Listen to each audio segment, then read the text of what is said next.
Hey everyone, thanks for being a part of Be Love, Do Good podcast. I have a dear friend with me on today, a colleague, someone I work with in real time, and that is Chief of Police, Dr. Sheryl Victorian. Thanks for being on here with me today. It's my pleasure. Thanks for having me. Okay, so I'm going to tell the audience who might not know you if they're not from Waco a little bit just about you and kind of what we're going to dive into today. So, you have been a part of the police profession for over 30 years. There's no way because you're only like 30 years old. Right? I started when I was 12. Right.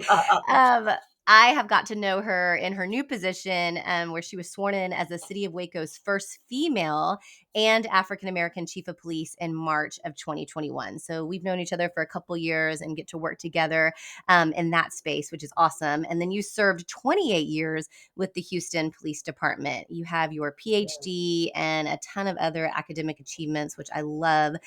You've participated in several nationally recognized police leadership programs. You've been awarded all of these different things. I mean, I could go on and on and on and on and on. But what I love about you is not just all the boards that you're on and all the awards that you've gotten, all the recognition that you have for doing a great job, but I love just who you are. And so we're diving into this place. I think a lot of times people feel like what they do is what makes them, important or successful.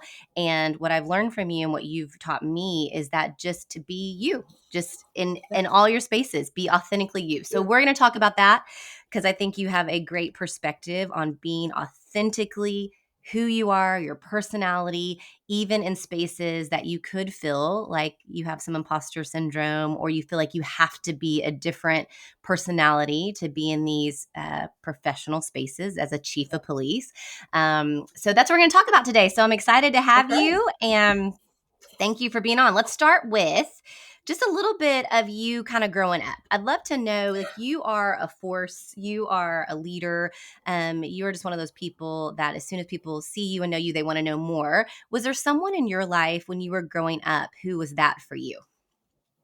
Yeah, I would have to say that it was my mom. So I grew up, I have two older sisters and a younger brother. We lost my dad when I was 9 years old. So my mom raised four kids by herself, and four kids who, thank God, all went to college, didn't get caught up in drugs or the criminal justice system, and only had a high school education herself. Mhm. She was a strong woman, and we feared her, but she was a strong woman who saw more for us than she saw for herself and put us on the path to be successful. So Tell me I would say it was my mom. your mama, which I love Mhm. because I'm a mom, and so that gives me hope to inspire my little girl. Tell me a little bit about your journey into the police profession. That's not, I mean, sometimes for a woman, I would say that's not maybe the thing that you wake up one day and go, oh, I think I want to be the chief of police. Tell me a little bit about that journey. And was that always kind of you were like, okay, I'm going to rise to the top. I want to do this. Or was it something that just organically came? Tell me a little bit about your journey into that And profession. so when I was a little girl, I was afraid of police officers, and it wasn't because my family had had a negative interaction with the police. I think somebody at some point told me that the police was going to take me to jail for something that I'd done. Right? We used to run from police helicopters because somebody told me that the police helicopter had landed on our street and was looking for me. But that was just all a myth. It wasn't the truth, but it's something I grew up really believing, right? Because the flight path of the Houston Police Department's helicopters were right over my mom's house, and they'd come over every couple of hours or so, and we're running because I think the police are after me. So I was afraid of the police. And then my dad passed away, and as we were leaving the funeral home, they escorted us out of the city. And as we left out, they were compassionate, they were empathetic. And then I witnessed the respect that they were given as we were leaving to go out of town. And this was 1979, and back then people would pull over to the side of the road Mm-hmm. when they saw a funeral coming. So I focused my mind on that as we were escorting my dad's body to go in to have the services to bury him in the country. And then I started. My perspective of police officers began to change. And then in the 1980s, the show Miami Vice came Oh out, my Beverly Hills gosh, Cop came yes. out. Yes. And I said, I want to do that. I need to work undercover. I need to be a police officer and work undercover. And from that time, I had my mind made up and I was focused that I was going to be a police officer and I was going to work undercover, right? And so finished high school, worked my way through high school. I used to work at this place, which may be familiar with you, to you, called Astroworld. It was a Six Flags theme park. And I worked there for 8 years to get me through college. And the minute I graduated from college, applied for the Houston Police Department, was accepted, left Astroworld as a full-time employee at 21 years of age, the youngest and first African American, a full-time employee there, and to become a police officer.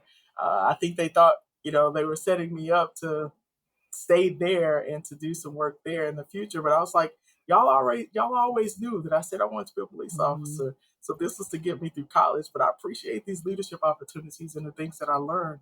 Went straight into the academy, graduated from the police academy, started working the streets, got a phone call unexpectedly while working a gang task force from somebody from major offenders saying that they needed somebody to work undercover. Look at God. And so I was like, yes. I didn't even ask him what kind of undercover work How I was doing. how old I were just you went at through. the time? Probably 23, Okay, so you're like, 24. "Yes, I I don't was even care young. what it is. Don't even I don't care what it is, care." right? You said undercover. I get to Yeah, be right. Ricardo and Tubbs. Absolutely. And so I did. I used to go on my own time to major offenders.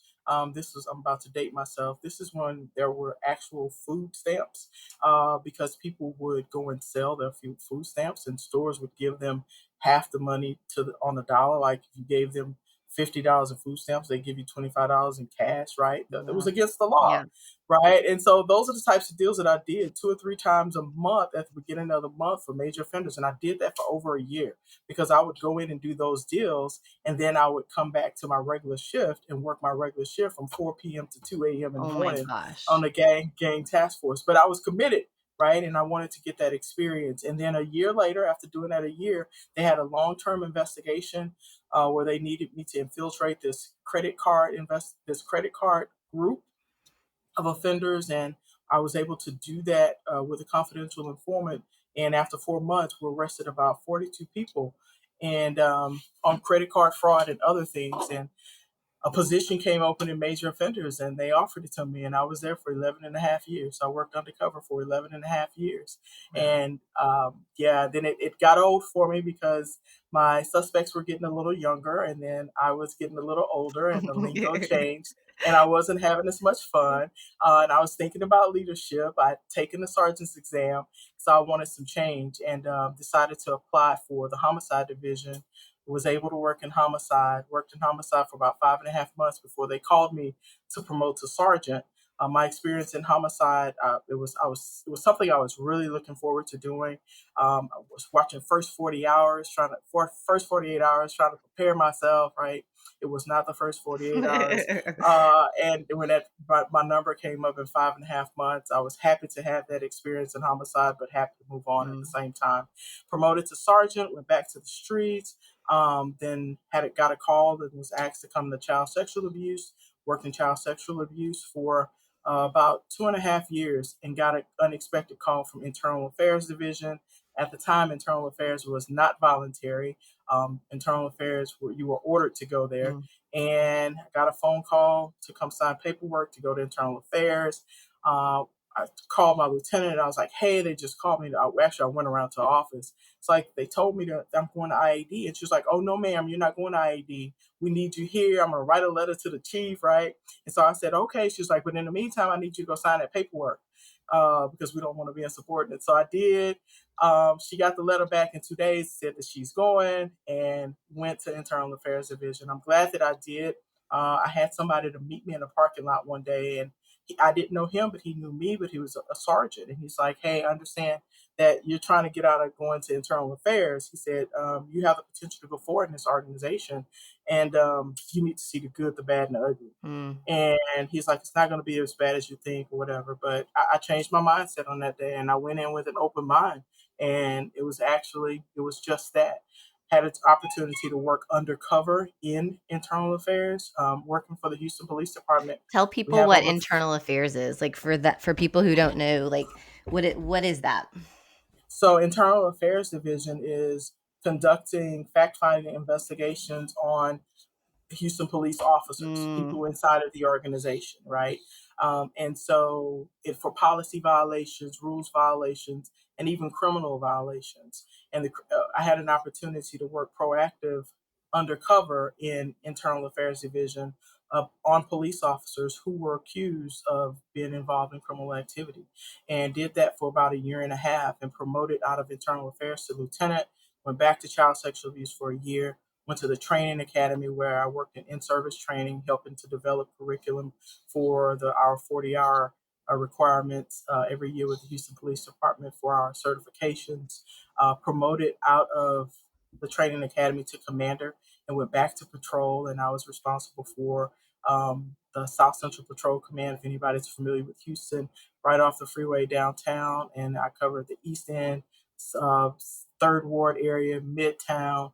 I had most of the universities in my area of responsibility. Did that for 11 months. Got a call from our chief, then Chief Art Acevedo, who offered me an assistant chief position. So I worked as an assistant chief for 3.5 years, and I was responsible for a third of the city when it came to patrol operations. So got did that 3.5 years. Never thought I'd leave the Houston Police Department. Got a phone call from one of the former presidents of our association who told me about this job in Waco, and I was like, "Oh, that's really nice that Waco has a chief's job, but I'm not going to Waco." you're like, "What's in And Waco?" I'd only been here one time. I'd only been here one time, and I'm a person of faith. So after we got off the phone, one of the first things I said was, "Oh, Ray thinks I could be a chief," and then the Holy Spirit just kind of nudged at me for Mm, 2 hours, and was like, just go look. And I went out there and looked, and every bullet point, he was right. There was stuff that I was already doing. And I was like, okay, I can be a chief. And went home, had those tough conversations with my sisters. One of them finally said, let's pray about it, see what happens. And that's what we did. And in January of 2021, I was offered the job as the chief of police here, and haven't looked back since. It's been an awesome experience. I So, love it. in a nutshell, In a that was my. nutshell.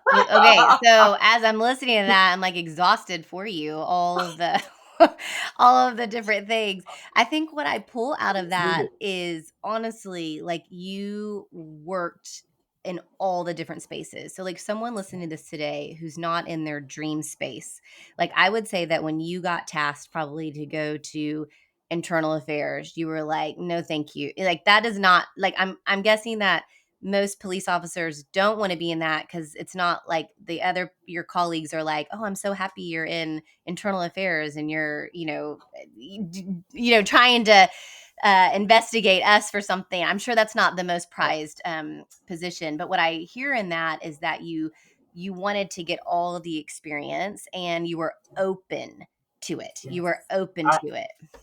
Yes, it took somebody else seeing something in me to say, you need this. And this is something that's going to help you get to where we see you being in this police department. Now, I always had an aspiration to be an assistant chief with the Houston Police Department, but that was it. I never had an aspiration to be chief. And he was right. It kind of put things in perspective for me. I was like, you know what? I do aspire to be an assistant chief. He's right. I need this experience. And when I got there, I was absolutely um, uh, I accepted it, accepted what my responsibility was, because I had an opportunity to conduct fact finding investigations that allowed officers to keep their jobs, and then conduct fact finding investigations that allow us to have enough information to remove somebody from the position if they were tarnishing the badge. And so, yeah, I had to be open. I had to get a variety of experience, and it's just created that path to me to be qualified and get the Right. credentials and earn the credibility that I needed to be an assistant chief and now chief. Right, because you can say, I've been in all those different areas. I've been in crimes Yes, against ma'am. children, and that's, with the job my real job, day job, Mhm. being, uh, executive director of Unbound Now, that's who we work with now, crimes against children, with kids who've been trafficked. And that is a hard, I mean, being even in that and seeing those things, how have you stayed just steady and in this job with all of the hard things that you've seen? Like, I think of all the crisis and even the anxiety that I get when I'm always, in crisis, or see sometimes the worst of humanity. We see the best too, but sometimes we see, like, when you're doing homicides and you're doing gangs and sometimes you're seeing like not great things. How have you like kept your hope in humanity in those spaces? It can be really draining being in those spaces, right? And it's hard to not take things home with you. But I've learned to appreciate now, my family, appreciate the children that are in my life, the investigators that are conducting the investigations, and thinking about the ultimate reward that we receive when we make arrests, when we conduct the investigations and remove these individuals from the street so that they cannot harm anybody else, right? But it's a difficult task. But to stay grounded, I'm a person of faith, like I said before. I pray, I look to God for help and for peace of mind, right? Um, and sometimes you have to break away too. And Mhm. I'm good now. I'm better now to be able to say no, or I need this day for myself to kind of regroup, Mhm. right, or to reflect, right, or to prepare for the week to come. But it can be pretty draining, but at the same time, it's most rewarding Yeah. to be able to do this. You are just a positive person anyway. That's kind of your personality. I know there's some values, and some quotes that you have that you kind of live by. Can you share some of just your values and some of the things that get you through when you maybe want to give up, or you've wanted, or it's been really hard, or you've faced adversity through all of these years? I believe that being a compassionate leader, but a courageous leader, and being able to have tough conversations and make tough decisions. Um, being having integrity and honor in everything that I do, Mhm. and understanding that it's not about me, that it's about my team, it's about the work that we do, and making sure that I am being that example to them. Because again, this is not just about me. Ultimately, the buck stops with me, and things are my responsibility. But when I look at people as people, whether I'm talking about people outside of our organization or inside of our organization, and remember that we are human beings with Mhm. human being needs, and that we are very similar, and that policing is just a job, it's the profession that we do. But we all have that one thing in common. We go home to our family, we go home to our friends. We all have issues, right? And being able to extend grace and to just walk humbly and, Mhm. and, and do this job, is is where I find my hope. Um, I think that I love that you are authentically you in this space. And so I think sometimes when you think of someone in law enforcement, or even a chief, a leader of an entire department, that you have to be, and I'm around law enforcement enough to know that there are many who maybe feel like they have to be very strong and stoic and like powerful and maybe a little egotistical at times, and you are not that at all. You could be that because you have the position and the power to do that. So tell me, how have you been able, and have you always been this way, or how have you been able to be authentically you? And when you say compassionate leader, when you think of like a chief of police and compassionate leader, most of the time I wouldn't put those things together. So how have you been able to merge that in this space? I always tell people that I can't come to work being somebody that I'm not, because it takes more work to do that. Yeah. And so, just from an early age, when I told you that I worked at Astroworld, that's really when everything started to come together for me as a leader. I learned a whole lot at Astroworld. I worked in food service, right? I don't know how to cook much, right? But I knew how to treat people. Mm. And I think that went a long way. I knew how to get things done. I knew how to be able to motivate people by encouraging, by inspiring them to get things done. And that's where it all really started for me, right? But then when I became a police officer, I was always Cheryl. I was this person. You're going to see me with a smile. I'm going to be approachable. As a young police officer, I remember one of our assistant chiefs coming into roll call, and he was leaning against the wall. And he looked sharp, but he was very stoic. He didn't have a smile on his face. People were coming up to him and talking to him, and I was curious. So I asked one of my colleagues. I was like, who is that guy? And they were like, that's our assistant chief. And I was like, well, he's rude. I was like, he didn't say hello. He didn't ask us how we were doing. I said, he's just standing over there looking important. I said, one day I'm going to be an assistant chief, and I'm going to show people that you can still have personality and do this job. And I meant that, right? And throughout my career, even as I promoted, you call me on it if I see, nobody ever has. If you see me changing, Mhm. or not being Cheryl, and not having this smile on my face, or not being encouraging, or not, you know, um, just not being me, I need you to call me on and let me know. One time I said I hadn't been called, but I police officers young when I was a young police officer, all my colleagues, everybody cursed like a sailor. They just and then somebody heard me curse one day, and they were like, "That's not you. Oh, That's not." And so, but that was, I want to say, that was even before I yeah, had made this commitment to. And I was like, you know what? They're right. That's not who I am. I don't have to try to be something I'm not yeah. to fit in. I could be myself.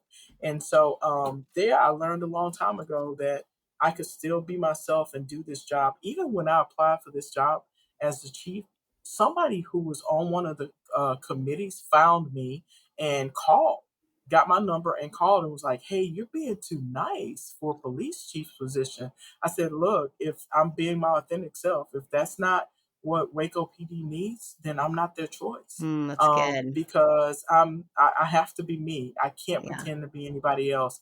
Please do not take my kindness for weakness. yeah. I can still make those tough decisions and get things done by being an authentic, genuine, caring human being.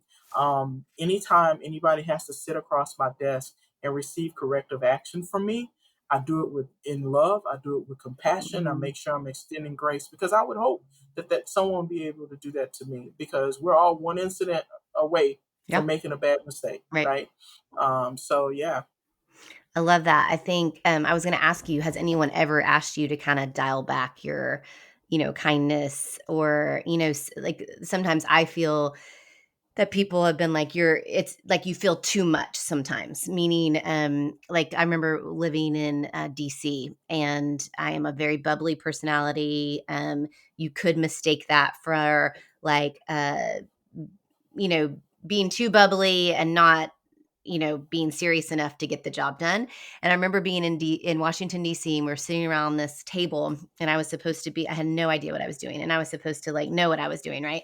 And you fake it till you make it there. And I just remember being so intimidated because everyone they weren't nice. They were very kind of condescending, quite honestly, very important. And I was like, I am not going to work with this crew because Mhm. that's not who I am. And I remember the first couple of months being there, like, okay, I've got to be like super professional and very calm, just like super serious and like Right. kind of me, kind of rude. And I was like, that's not working for me. Like that Okay. doesn't work for me. And so even in this job, because we work a lot with law enforcement, it's so funny. We'll sit around a table with law enforcement, and I'm the only one maybe who's like, "Hey guys, what's going on?" This, everyone's just kind of their face is like, "Why is she Yeah. talking to us?" Yeah. But I honestly, I have to say, like being around you and us being friends really does help me go. I am going to be my authentic self. I love the quote, and you've said it to me before, don't confuse or don't mistake my kindness for weakness. We're very similar in that we're like, we can still make the hard decision, but I don't need to do it in a condescending and powerful Mhm.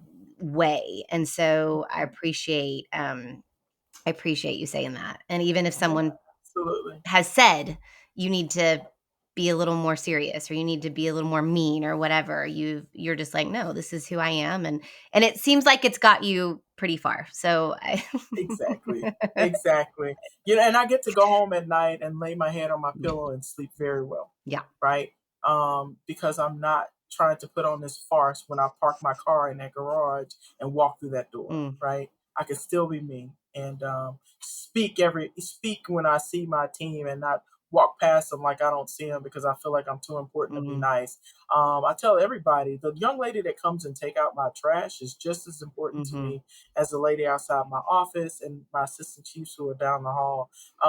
And I say good morning, I say thank you, I have conversations when I can because we're just never too important to be nice, and Yeah, you just never know what somebody is going through and what somebody needs, and you just taking that time to acknowledge them and have that conversation with them to make their day. So it's just so important to me that I can just be myself day in and day out. yeah, I love that. As we kind of finish up, I'd love to know, just as people are listening, I think that they'll hear just the one first. I want them to hear, like, it does take hard work to get where you want to be, but to be open and surrendered. And then when you're in those places that you're like, oh, this is not my dream job. This is not like the season that I want to be in right now. That you're still doing those things with excellence. That you're still, Right. which is really hard sometimes. Yes. I'd love Yes. to know anything else that you would love to leave the listener with just, leadership or just words of wisdom when those are, when maybe someone feels like they're too much in a space, whether that be in friendships or in leadership positions or whatever it is, just to encourage them to be authentically them. And then just any other leadership lessons that you've kind of lived by that have inspired you. Oh, that was a lot, Kristi. I had a lot of stuff going through my mind as you were talking. First and foremost, I just think identifying who you are first. First, you have to know yourself and know who you are, know your personality. And they may not be like you or I, Mhm. right? And they may feel like, stepping outside of themselves to be more loving or more compassionate or more empathetic. It's just not them. But we live in a time where social emotional intelligence and having those soft skills and knowing when to use those soft skills are important. Mhm. Um, my old pastor used to say, "We never know what anybody is going through. Mhm. We need to leave people alone. We need to be cordial to them, and we need to let them have their space." So I think that it's important that as leaders we adopt those skills that are needed to be able to correct in love, and then to be able to move on and forgive people when they have disappointed Mhm. us.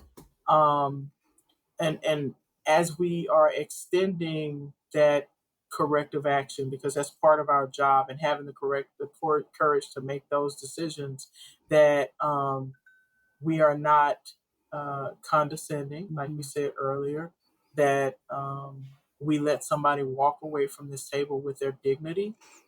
That is so important.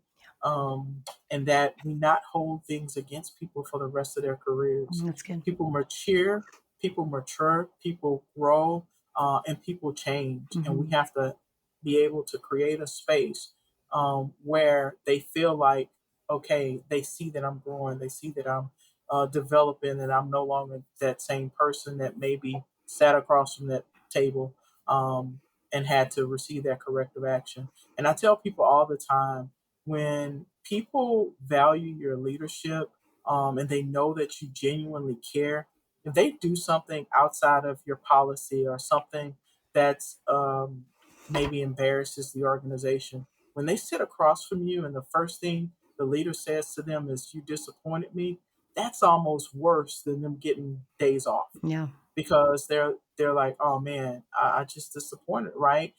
And so we have to be careful when we're in that space. And then we also have to um,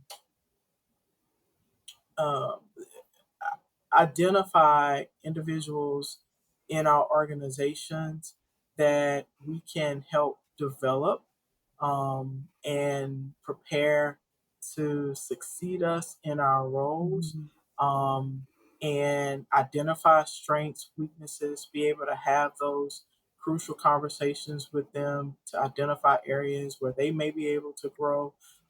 When we see people who are not being their authentic selves, or we see that there's room for them to be able to um, manage differently or lead differently, then we have to have that courage to be able to call those individuals in and sit down and have those conversations with them. Um, Leadership to me, two of the people that I looked up to the most. One was a sergeant of mine who, when I first became a police officer, we used to have to do work cards, and we had to handwrite our work cards with everything we did throughout the day. And at the end of the day, he would review our work cards, and at the top, he'd write, "Great job." Um, when somebody appreciates you and appreciates the work that you do, you want to do more. So we have to learn how to be able to appreciate Mhm. those individuals that are working for us too. And then at the same time, the second leader was one who I grew up with when I was working at Astro, was a leader with a good, solid, even temper who can have a conversation with you, whether it was tough or whether it was friendly, without raising his Mm. voice, without using condescending tone, without, I mean, and those are the two, and they were male leaders.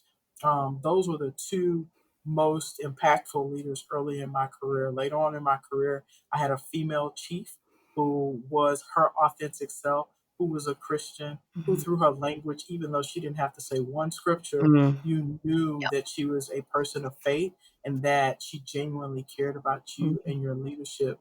And I think it's important that we surround ourselves with individuals who love and care for us and who will tell us the truth. It's okay to have those ride or die friends, but it's also good.